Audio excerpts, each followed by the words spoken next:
Hello and welcome back to Week 9 University 101 Reflection. I have a few life updates before I start with the questions. I am extremely sick and have been really sick for about a week and a half.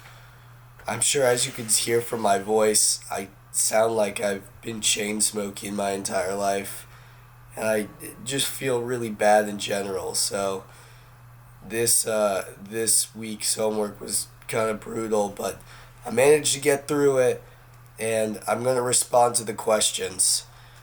There's three questions this week. I'm gonna take it slow. We're gonna answer them, and that'll be it. Question number one: thinking about your experience in school before coming to U of A, what are some learning moments that you have had that have shaped you?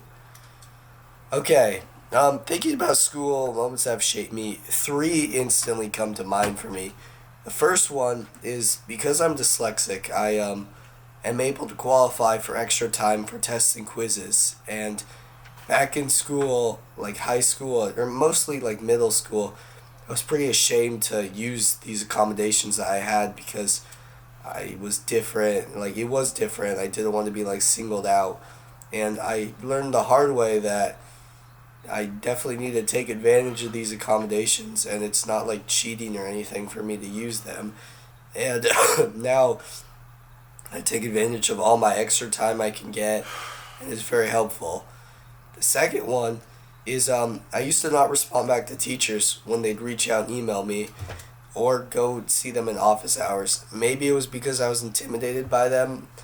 I'm not really sure, but that was one thing that I a learning experience that I realized, dude, I need to go and meet with my teachers.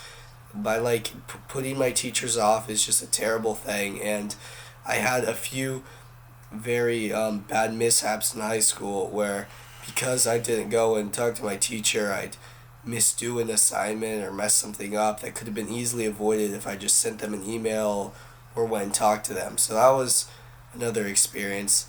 And the final one was procrastinating. I used to have this saying, if you wait till the last day to do something, it only takes you a day to do. It's kind of a joke, but like, not really. I used to like say this a lot. And there's one example. Me and a group had a presentation that we were presenting the next day, and we'd all put it off. And we were researching this one guy who was alive before like photography even existed, but because we were like procrastinating and rushing to get it done, we like included a picture of what we thought was him in the presentation. And our teacher halfway through the presentation like stopped us and called us out like, who's that guy in the picture? And we're like, oh, that's the guy we're giving the presentation on. The teacher's like, how can that be if photography was invented 100 years later? So like, it was, yeah, and it was bad. We didn't get a good grade, but it was things like that were experiences that really helped shape and help me become a better learner. So that was question number one. Moving on, question number two: what are some experiences you've had where it was helpful or would have been helpful to approach something from a different perspective? Um, this is kind of like an academic example. Sorry. This is kind of like an academic example of that. But my end of year, they're not end of year. I used to when because like nobody's perfect.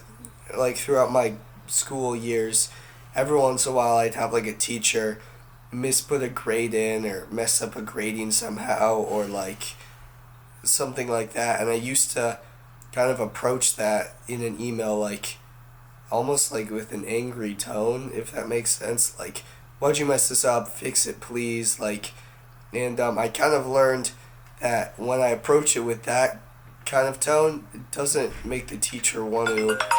So sorry. It doesn't make the teacher want to help me because I'm approaching it in a mean way. And so if you approach it in a more nicer way, then the teacher is much more likely to change your grade or is understanding about making the fix they messed up on. Another thing was I used to do competitive rock climbing, and I took a break for a few years. And when I came back to it, I really approached it with the mindset of I would be as good as I was before I quit, and I obviously wasn't. I had taken 2 years off, but that was really hard for me because I needed to remind myself, hey, you took some time off. You're not going to be as good as you were when you started. So that was a time where I should have approached that with a more open minded perspective and not so hard on myself. Okay. Question number 3. Oh, God, I sound terrible. What are some? I'm so sorry. I'm turning this off. What are some ways that understanding an artist's perspective might help you in the future? How about a humanistic or humanist perspective? Okay, so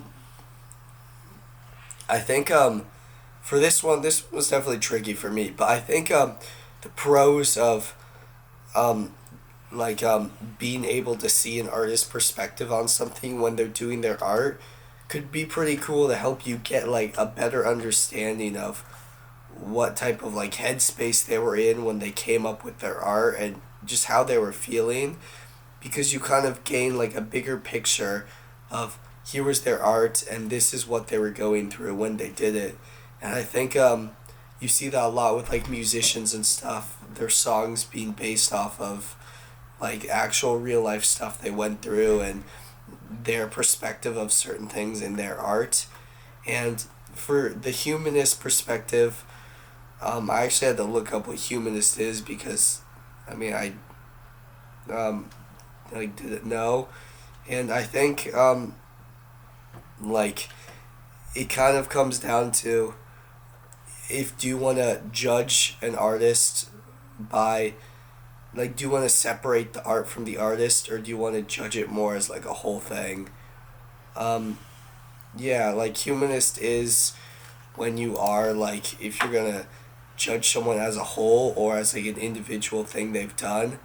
And I think you see this in a lot of perspectives. Like there's a lot of artists that I listen to that I don't necessarily agree with like their political beliefs, or they've done things that I definitely don't agree with, but like I still enjoy their art. So I think it goes back to, do you want to separate the art from the artist? And yeah, um, thank you for watching. This is my week 9 reflection. I hope yeah, I'm sorry I sound so awful, but yeah, thank you for watching, and I'll see you in week 10.